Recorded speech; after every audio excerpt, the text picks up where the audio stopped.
कहाँ तक हो गया था बेटा इसमें क्वेश्चन आपसे? 21 हो चुका था। अभी अपना क्वेश्चन नंबर 22, 22 नंबर का क्वेश्चन ध्यान दो बेटा। क्वेश्चन नंबर 22, पेज नंबर 246 247 और Hindi medium page number 284 284 page. देखो क्या कहा क्वेश्चन नंबर 22 में, ए बी सी तीन पार्टनर है, तीनों बराबर के पार्टनर है फर्म में।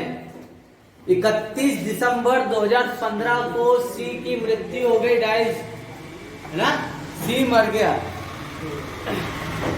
उस दिन उसको 40,000 रुपये अमाउंट देना था, मतलब उसका कैपिटल अकाउंट का उस समय क्लोजिंग बैलेंस बता रहा था 40,000 रुपये, 40,000।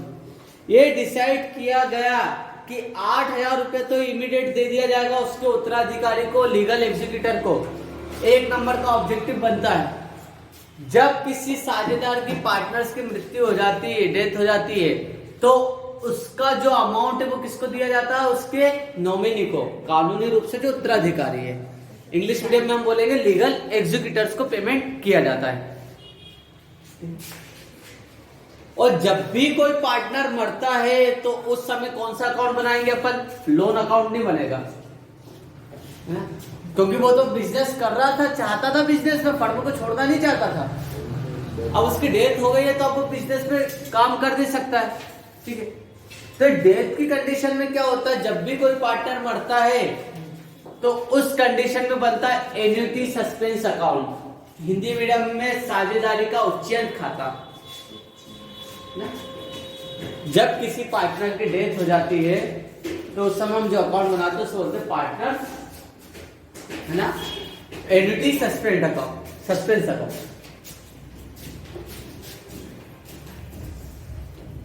तो देखो इसने क्या बोला है कि 8,000 रुपए तो इमीडिएट उसके उत्तराधिकारी को हम पे कर देंगे, लीगल एग्जीक्यूटर्स को।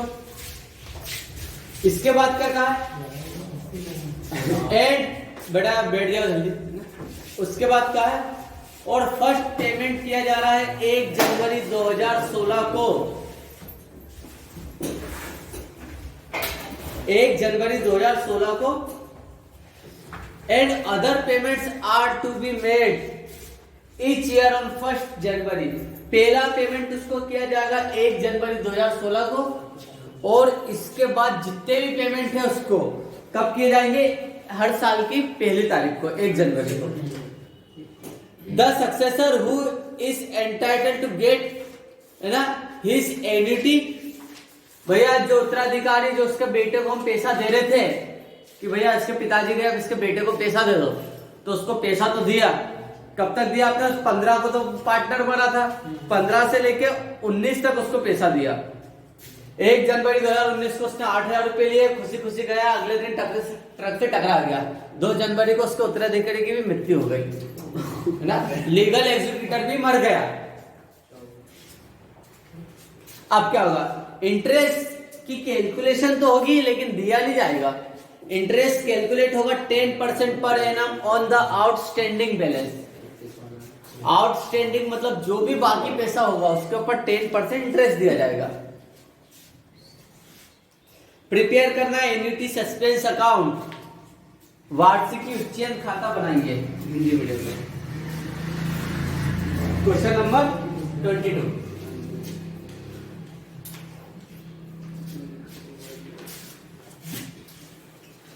क्वेश्चन तो समझ में आ गया, कोई प्रॉब्लम तो नहीं है ना। 31 दिसंबर 2015 को सी की मृत्यु हुई है ना। ये डिसाइड, उस समय उसको 40,000 रुपए का पेमेंट करना था। फर्म के बाकी पार्टनर ए और बी ने डिसाइड करा कि इसके लीगल एग्जीक्यूटर को 8,000 रुपए तो इमीडिएट दे देते हैं, और बाकी का पेमेंट हर साल की 1 जनवरी को उसको दिया जाएगा, है ना, इंस्टॉलमेंट। हाँ, फिर 2 जनवरी 2019 को इसके लीगल एग्जीक्यूटर की भी मृत्यु हो गई है ना। तो हमें कब से 15 से लेके 19 तक का अकाउंट बनाना पड़ेगा।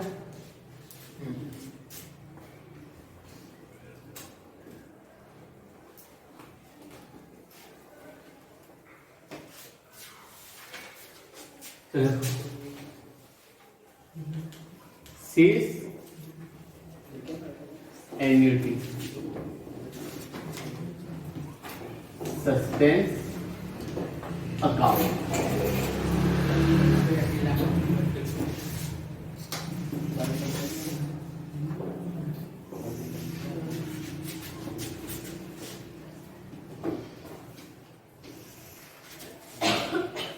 डेट का कॉलम बनेगा ही।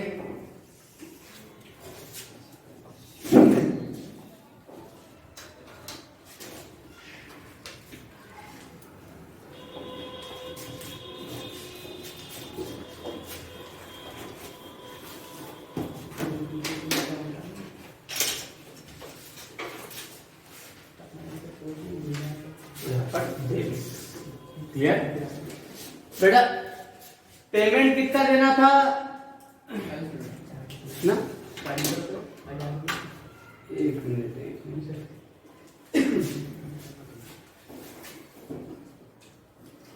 31 दिसंबर 2015 को पेमेंट देना था इनको 40,000 रुपये, है ना?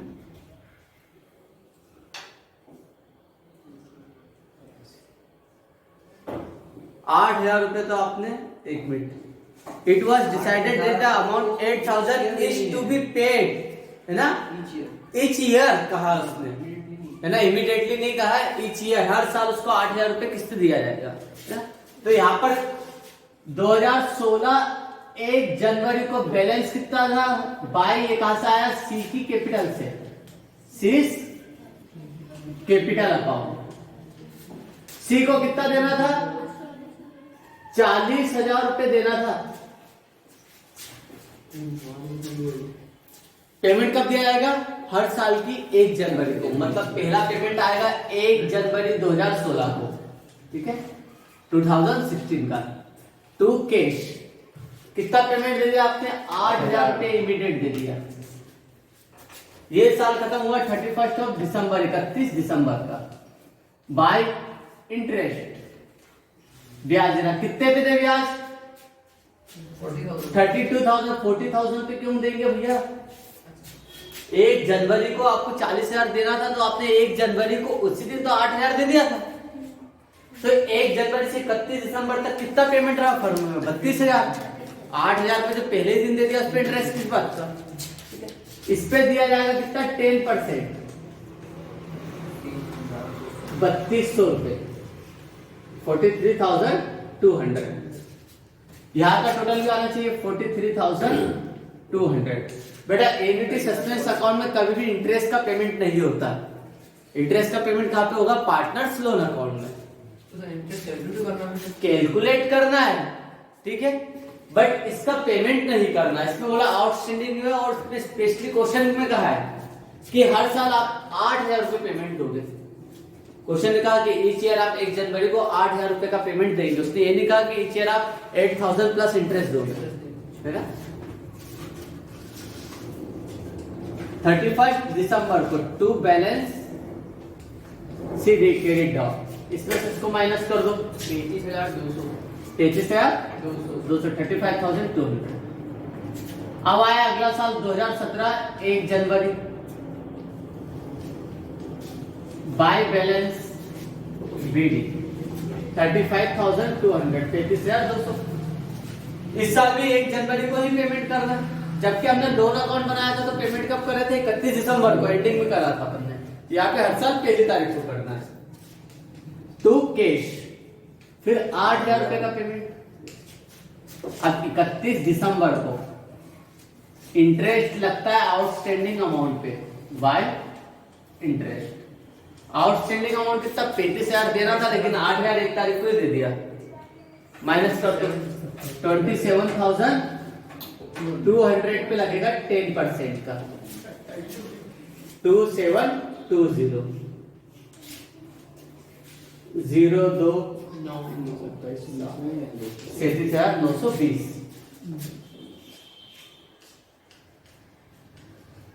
इसमें से इसको माइनस कर दो, 31,000 का बैलेंस हो जाएगा, है ना? To balance CD 29,920, 29,920, 29,920। अब आया 2018 1 जनवरी का, बाय बैलेंस बीडी। कितना और देना बाकी? सी के लीगल एग्जीक्यूटर को 29,920। आगे 1 जनवरी को फिर पेमेंट करा आपने टू कैश, 8,000 का अलग पेमेंट करा है, तो 35 दिसंबर को फिर इंटरेस्ट कैलकुलेट करते हैं बाय इंटरेस्ट।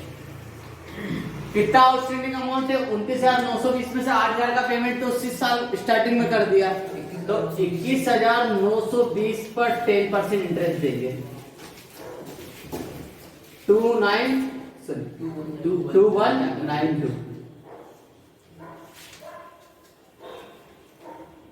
8 11 हो गया, तो सॉरी प्लस कर देना ना,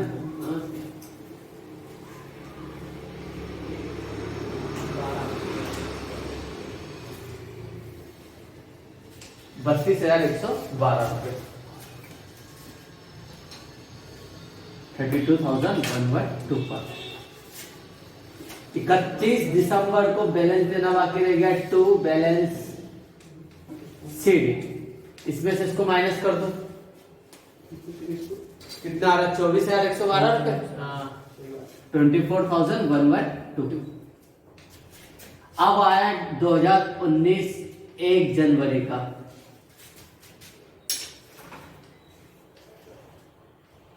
बाय बैलेंस बीडी कितना और देना है? 24,112 रुपये 112। ठीक है, उसी दिन आया ए का एग्जीक्यूटर और कैश ले गया 1 जनवरी को, कितना? 8,000 रुपए का कैश ले गया, और इस बार साल खत्म होने की जरूरत ही नहीं पड़ी। 1 जनवरी को कैश लेके गया, 2 जनवरी को उसकी मौत की खबर आ गई। अब ढूंढा तो उसका कोई भी उत्तराधिकारी और बचा ही नहीं। हो सकता हस्बैंड वाइफ है तो वाइफ भी चली गई, अब कोई बचा नहीं, कोई रिश्तेदार भी नहीं बचा। तो इस कंडीशन में क्या होगा?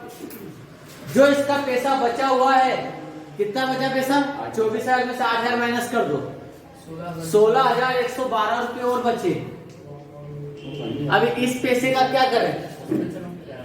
कोई है नहीं, तो ए और बी तो है, बोले हम तो है, तो क्या करें? इस पैसे को अपन ही बांट लेते हैं।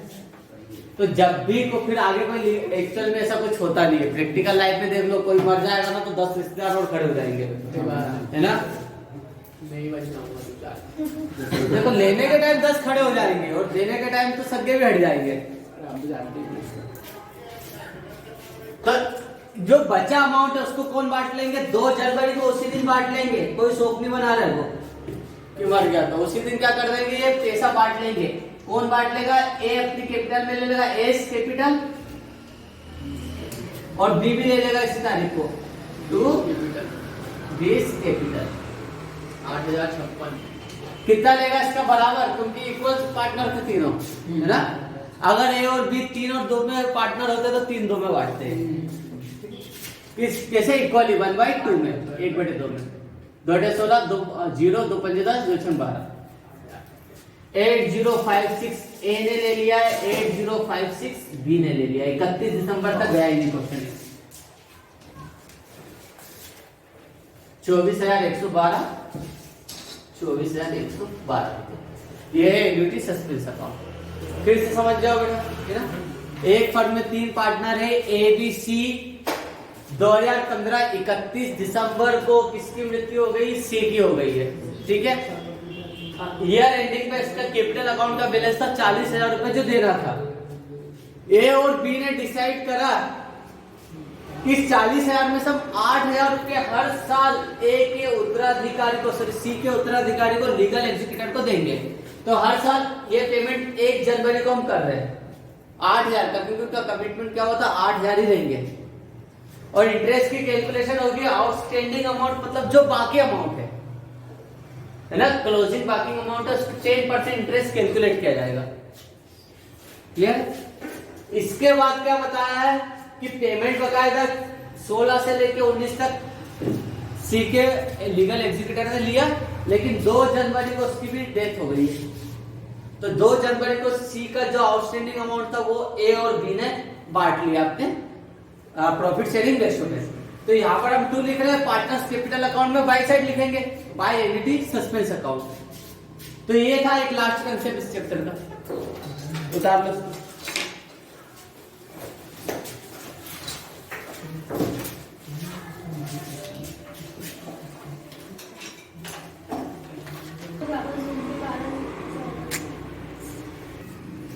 Question number 23।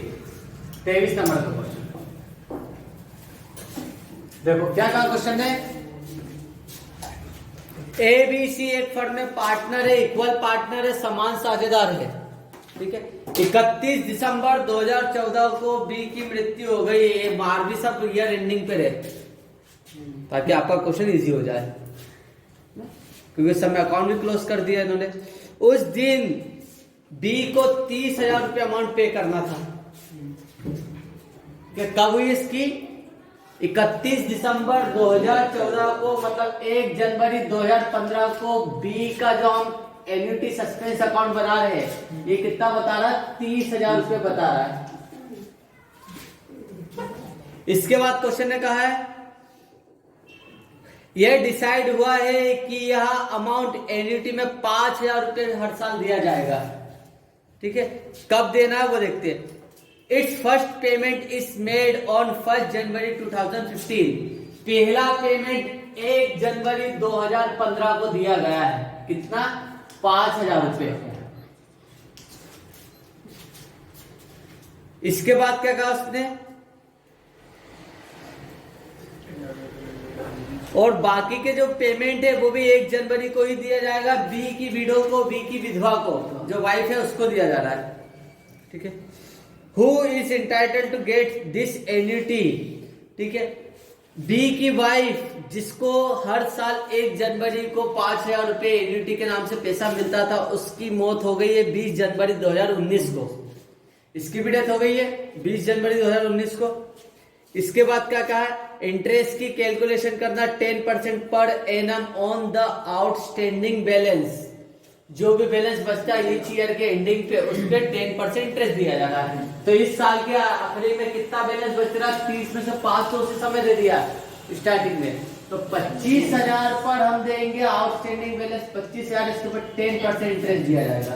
कितना? 2500 रुपए। तो ये आ गया 32,500 रुपए, 32,500। इसमें से माइनस कर दो इसको, तो बचा 27,500। 27 ही ना, 27,500।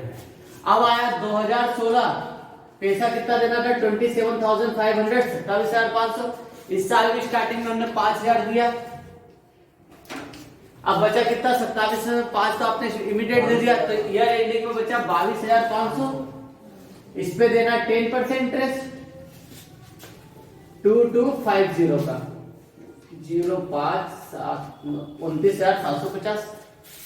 29,750 में से 5,000 आपने दे दिया है, बचा है 24,750। 24,750। 24,750 में से 5,000 आपने दे दिया है 2017 में। 5,000 आपने इमीडिएट ये इसी साल दे दिया स्टार्टिंग में। अब बचा कितना? 19,750। इसके ऊपर भी दिया जाएगा 10%। कितना हो रहा? 1975। 1975 रुपए। 5, 12 की 2 हजला 1, 9, 10, 17 की 7 हजला 1, 5 और 1 6, 26,725 रुपए। 26,725। इसमें से 5,000 माइनस कर दो, 21,725 रुपए। ये आया 21,725 रुपए। तो ये 5,000 इस साल में दिया आपने 1 जनवरी को। ये कौन सा आ गया? 2018। 5,000 यहाँ पे दिया, तो 31 दिसंबर को आउटस्टैंडिंग बैलेंस कितना बचा? Bye interest. इस पे इंटरेस्ट कैलकुलेट जाएगा। इसमें से इसको माइनस कर दो 5,000 को, 16,725 रुपए। इसके ऊपर 10% इंटरेस्ट दिया जाएगा, है ना। इंटरेस्ट कैलकुलेट कर लो कितना आ रहा है? 10 है तो 1 पॉइंट लगा दो, तो 1672 रुपए 50 पैसे, है ना। इसको राउंड ऑफ करके कितना कर दो? 1673 रुपए। ठीक है, निकालना 10% बेटा, या तो एक 0 हटा देते हैं या पॉइंट लगा देंगे। पॉइंट लगाएंगे तो 1672 रुपए 50 पैसे। राउंड ऑफ पे हमने 73 कर दिया इसको, या 71 कर सकते हो या 73 कर सकते हो। कितना? 8, 9, 13, 2, 23,398 रुपए, 23,398, 23,398। इसमें से 5,000 को माइनस कर दो, 18,398 रुपए 398 पे। 31 दिसंबर कितना बैलेंस बाकी? टू बैलेंस सी 18,398 रुपए, 38,398। इसके अलावा 19 बाकी है। थोड़ा सा बड़ा क्वेश्चन है क्योंकि 15, 16, 17, 18 और 19 तक जा रहा है। उतारो।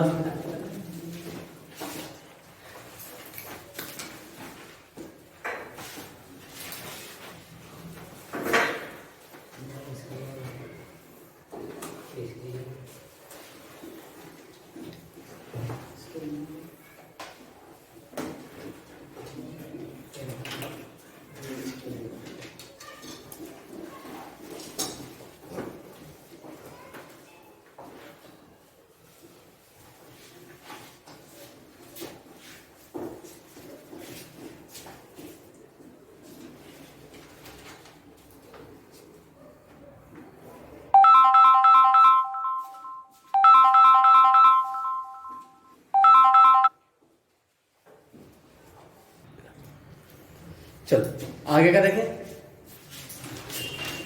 ये तो समझ में आ गया ना बेटा? इसमें कोई प्रॉब्लम है तो पूछ लो, है ना? एबीसी एक फर्म में इक्वल पार्टनर है। 2014 31 दिसंबर को बी की डेथ हो गई है। बी की है ना, सी लिखा है। बी की डेथ हो गई है। उस समय बी को 30,000 रुपए देना था। ए और सी ने डिसाइड किया कि बी की वाइफ को हर साल 5,000 रुपए हम 1 जनवरी को पेमेंट करेंगे और उसके आउटस्टैंडिंग अमाउंट पे 10% का इंटरेस्ट ड्यू करेंगे। ड्यू मतलब बाकी करेंगे, देना नहीं है। तो कमिटमेंट क्या होगा? खाली 5,000 पे इंस्टॉलमेंट में देना होगा। यहां तक कि सब क्लियर है? अब इसी के आगे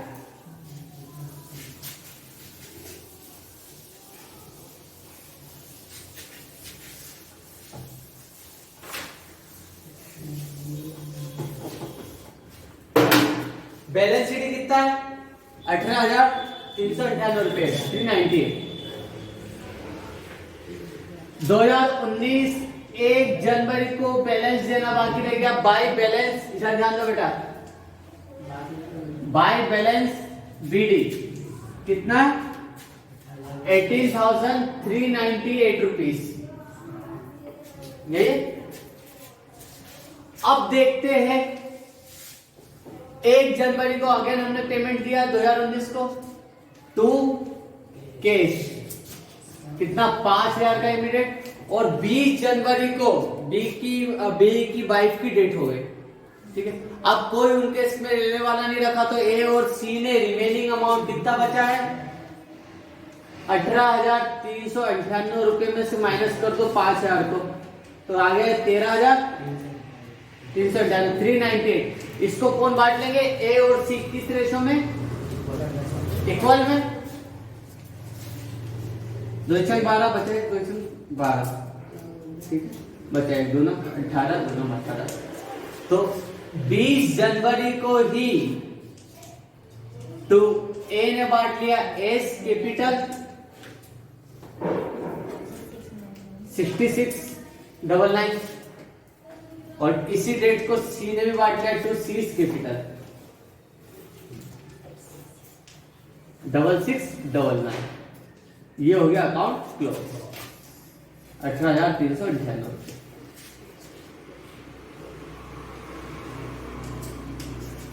क्लियर? अब उतार लो। और अगर कोई डाउट आ रहा है इसमें? नहीं सर। देख ले, सही है क्वेश्चन?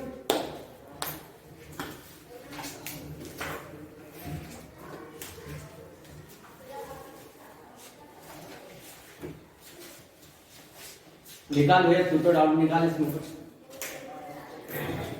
बुक के हिसाब से देखेंगे, राइटर के पॉइंट ऑफ व्यू से देखेंगे, एमपी पॉइंट ऑफ व्यू से देखेंगे तो सब सही है।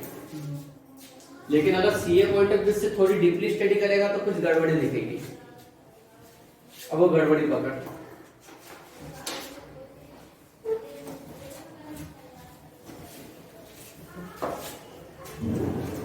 20 दिन का इंटरेस्ट अगर 20 दिन का इंटरेस्ट हाँ और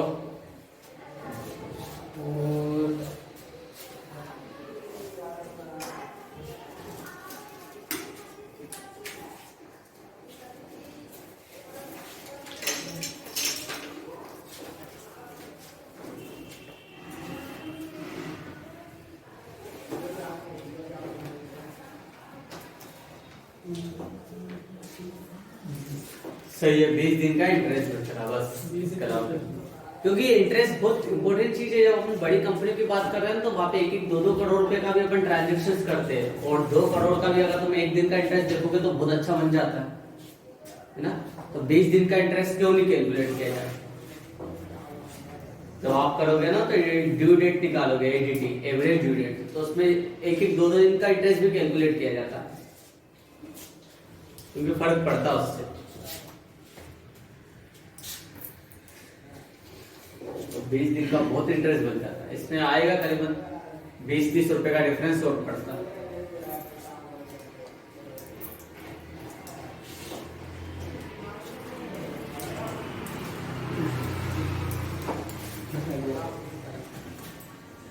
हो गया? साथ में लिख रहे थे क्या मेरे? 24 नंबर का आपको करना है सेल्फ। 25 नंबर का एक लास्ट क्वेश्चन में और बता देता हूं, ठीक है। Question number 25। कौशल, कोमल और कमल 3 पार्टनर है, तीनों फर्म में इक्वल पार्टनर है, समान साझेदार है। इनकी बैलेंस शीट दे दी है 31 मार्च 2018 की, 31 मार्च 2018 की। लाइबिलिटी साइड देखो, तीनों की कैपिटल है 15,000, 10,000 और 8,000। कौशल, कोमल और कमल की जनरल रिजर्व है 9,000 रुपए का। 2 ट्रीटमेंट है रिजर्व का, चाहो तो तीनों में बांट सकते हैं या जो पार्टनर रिटायर हो रहा है उसको दे दो। क्रेडिटर्स 20,000 के, बिल्स पेबल है 18,000 का, सॉरी 8,000 का। असेट्स में बिल्डिंग, फर्नीचर, डेटर्स, स्टॉक और कैश। रिवैल्यूएशन किसका होगा? बिल्डिंग, फिक्स असेट्स का, ठीक है, जिन या करंट असेट्स का। कैश और बैंक को छोड़ के सबका रिवैल्यूएशन हो सकता है।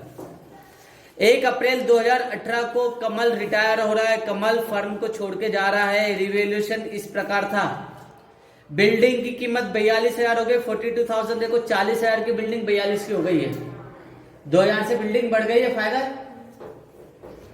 फर्नीचर 12,000 का हो गया, फर्नीचर की कीमत भी बढ़ गई 2,000 से। डेटर्स 8,000 के, 10,000 के डेटर्स 8,000 के हो गए, 2,000 का प्रोविजन बना दिया। स्टॉक 12,000 का हो गया, कितने का स्टॉक था? 8,000 का स्टॉक 12,000 का हो गया। गुडविल की कैलकुलेशन निकालने के लिए दे दिया। गुडविल की वैल्यूएशन होगी बस 2 year purchase of average profit of the last 3 year. 3 साल का हम एवरेज निकालेंगे, 2 से इंटू कर देंगे, गुडविल आ गई, ठीक है। Amount of goodwill will not remain in the firm, और ये जो गुडविल का अमाउंट है फर्म में नहीं रहेगा, ठीक है, इसको निकाल लेंगे। Profit for the last 3 year, 3 साल के पिछले 3 साल का प्रॉफिट दे दिया 10, 8 और 4,500। Prepare in the books of firm. यहां पर देखो एक प्रॉब्लम क्या लग रही है कि प्रॉफिट इनका हर साल कम होते आ रहा है। 10,000 कमाया था इसने, फिर 8,000 पे 4,500। हो सकता है यही रीजन है कि डी फर्म छोड़ के जा रहा है, कि इनका ट्रेंडिंग डाउन हो रहा है धीरे धीरे प्रॉफिट का। प्रिपेयर करना profit and loss adjustment account, partners capital account और बैलेंस शीट बनानी फर्म की, 3 बनाना। और एक कैलकुलेशन और भी करनी पड़ेगी गुडविल की, ठीक। बनाओ फॉर्मेट रिवैल्यूएशन अकाउंट का।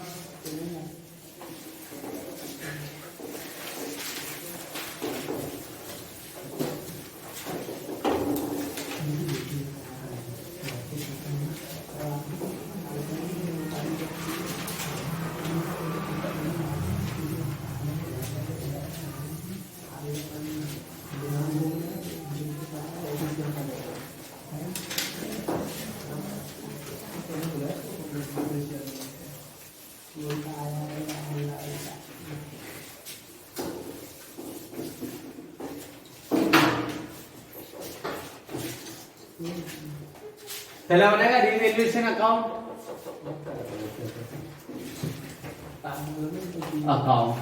और में कहा जाता है इसको profit and loss adjustment account.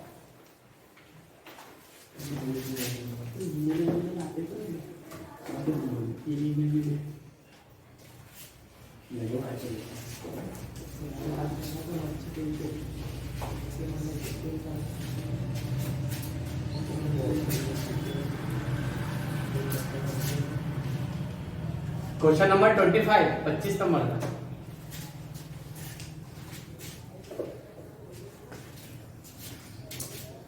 चलो ध्यान दो बेटा।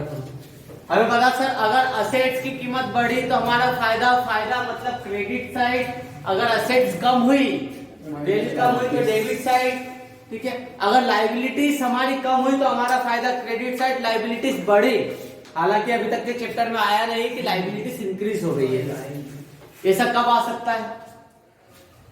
जैसा बैंक लोन है, बैंक लोन का पेमेंट करना वो हमारी लाइबिलिटीज है, लेकिन टाइम पे पेमेंट नहीं करने का तो की वजह से बैंक की लाइबिलिटीज बढ़ गई, उसके ऊपर पेनल्टी चार्ज कर दी बैंक ने हमसे, तो यहाँ पे तो लाइबिलिटीज इंक्रीज हो जाएगी। या कोई सी अनरिकॉर्डेड लाइबिलिटीज हमारे सामने आ गई तो भी लाइबिलिटीज बढ़ जाती है। अब इसमें सबसे पहले क्या बोला, बिल्डिंग की कीमत बढ़ गई है, बाय बिल्डिंग 40,000 की बिल्डिंग 42,000 की हो गई है, 2,000 से बिल्डिंग की कीमत बढ़ गई है। फर्नीचर भी बढ़ गया, बाय फर्नीचर कितने से बढ़ गया फर्नीचर? 2,000 से 10,000 का फर्नीचर 12,000 का हो गया। प्लस स्टॉक डेटर्स कम हुए, 2 डेटर्स कितने के हो गए? 10,000 के डेटर्स 8,000 के हो गए ना? 2,000 से डेटर्स कम हुए। और स्टॉक बाय स्टॉक बेटा 8,000 का स्टॉक 12,000 का हो गया, 4,000 से स्टॉक बढ़ गया है। छोटा सा था कंप्लीट। यहाँ पर टोटल आ रहा 8,000 रुपए, यहाँ का टोटल भी आ रहा था 8,000, इसमें से इसको माइनस कर दो, 6,000 का डिफरेंस यहाँ पर आ रहा है, इससे बोलेंगे to profit on revaluation, profit on revaluation. ये किसमें बढ़ जाएगा? तीनों पार्टनर में, कौशल, कोमल और कमल में। 6,000 तीनों में इक्वली बांट दो, तीनों में बराबर बांटना, 1/3 1/3 और 1/3, 2,000 रुपए तीनों में बांटना, 2,000 रुपए। पहला तो ये हो गया। इसके बाद सेकंड नंबर पे हम बना लेते हैं गुडविल की कैलकुलेशन का, है ना।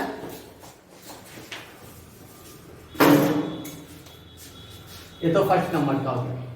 सेकंड नंबर पे बना लेता कैलकुलेशन ऑफ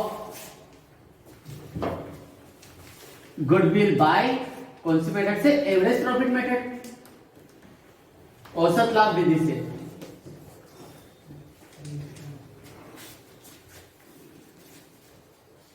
सीधा ही लिख लो गुडविल 3 साल का एवरेज करना, कितना 3 साल का? पहले साल का कितना? 15,000, 10,000, फिर 8,000 और फिर 4,500।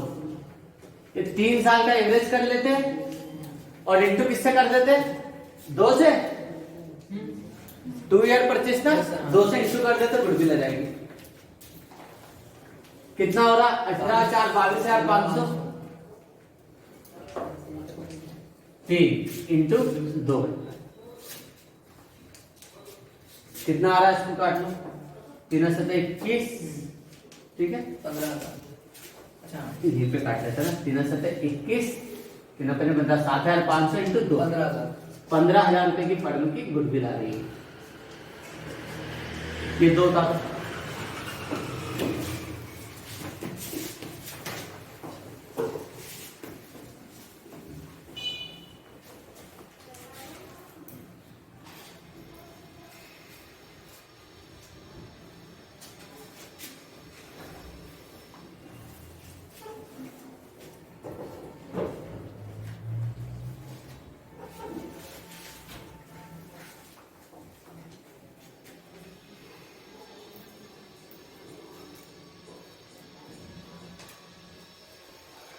ठीक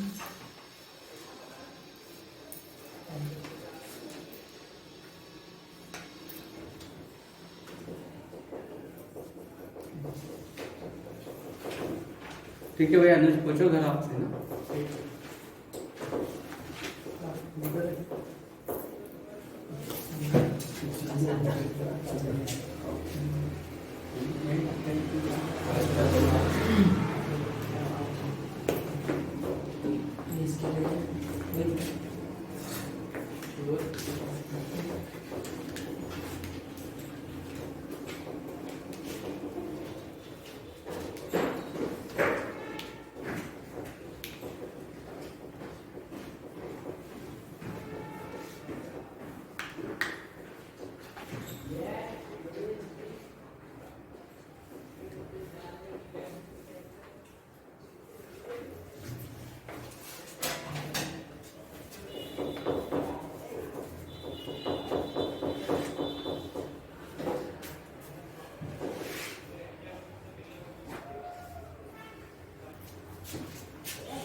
अब बना लेते पार्टनर्स कितने लगाऊं।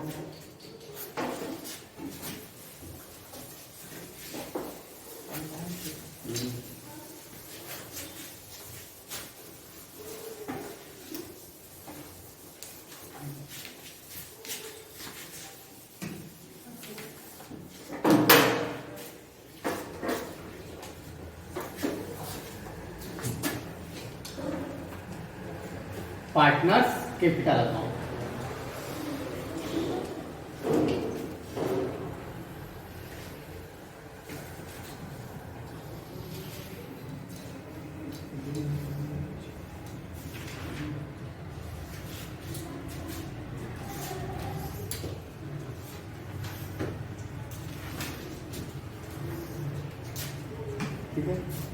कौशल, कोमल और कमल। कमल रिटायर हो रहा है इसलिए आर बना देते।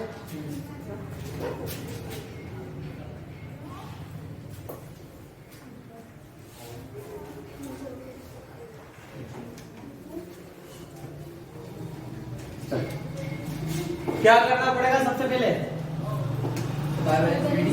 सबसे पहले पुराने पार्टनर्स की कैपिटल लिखते हैं बाय बैलेंस बीडी के नाम से। तीनों ने कितना कितना मिलाया? 15,000, 10,000 और 8,000। 15,000, 10,000 और 8,000। फिर रिवैल्यूएशन का प्रॉफिट बांटेंगे बाय प्रॉफिट ऑन रिवैल्यूएशन, पुनर्मूल्यांकन के लाभ हानि को बांटेंगे। कितना? 2,000 रुपए तीनों में प्रॉफिट देना है। फिर कोई रिजर्व होगा तो रिजर्व बांट देते बाय जनरल रिजर्व। 3 पार्टनर है, 2,000 है, तो अब एक काम नहीं करते, रिटायर पार्टनर को ही देते, क्योंकि एक्चुअल में रिजर्व पूरा नहीं बांटना चाहिए। रिजर्व क्या? फर्म के बुरे वक्त पे काम में आने वाला फंड है। तुम पूरा बांटोगे, रिजर्व खत्म कर दोगे तो आगे क्या करेंगे? तो जो पार्टनर फर्म छोड़ के जा रहा है उसको रिजर्व दे देते, ये कर लो, है ना। तो जनरल रिजर्व इसको दे दिया, मतलब 6,000 का रिजर्व बैलेंस शीट में हम बताएंगे, है ना। पूरा नहीं बांटा, आप 6,000 का बताओगे। इसके बाद बाय गुडविल, कितनी है फर्म की गुडविल? 15,000। और जो पार्टनर रिटायर हो रहा है उसको देंगे गुडविल 5,000 रुपए गुडविल देंगे कमल को। और एक कौन देगा? पुराने पार्टनर, पता है ना। जब कोई पार्टनर फर्म छोड़ के आता है तो फर्म से अपनी गुडविल का हिस्सा लेता है। ये गुडविल का हिस्सा रिटायर पार्टनर अपने बाकी के पार्टनर से लेता है। तो ये गुडविल देंगे टू गुडविल। इस 5,000 को कोमल और कमल देंगे अपने पुराने बच्चे हिस्से में 1:1 में। 2500 दोनों में से माइनस कर दो। कंप्लीट है। अब कमल जो रिटायर हो रहा है, ये पैसा कहाँ चले जाएगा? उसके लोन अकाउंट में, है ना। नहीं कहेंगे तो भी हम लोन में ट्रांसफर करेंगे टू कमल लोन अकाउंट। और जो बैलेंस बचेगा उसे लिखेंगे टू बैलेंस सीडी। देख इसका टोटल आ रहा है कौशल का 17,000, इसका आ रहा 12,000 और इसका आ रहा 10 और 8 18,000। सही है। कौशल ने 17,000 रुपए इस साल कमाए, अर्न करे, 2,500 गुडविल के दिए, माइनस कर दो 14,500 इसकी कैपिटल आ गई है ना। कोमल ने 12,000 थे, 12,000 में से 2,500 माइनस कर दो, 2,500 इसकी कैपिटल बची, इसकी तो है नहीं कैपिटल। इसका बैलेंस था 18,000, इसमें से 2,500 रुपए सॉरी कुछ भी नहीं है, सीधा चले जाएगा इसके लोन अकाउंट में। बैलेंस शीट बना सकते हैं। फिर इसके बाद रिजर्व आप 6,000 का बताएंगे बैलेंस शीट में। इसने जनरल रिजर्व क्लोज कर रखा है, हिंट में क्लोज मत करो आप, है ना। 6,000 बताओ, हमने क्लोज का करा, एक पार्ट पेमेंट करा बस इसका।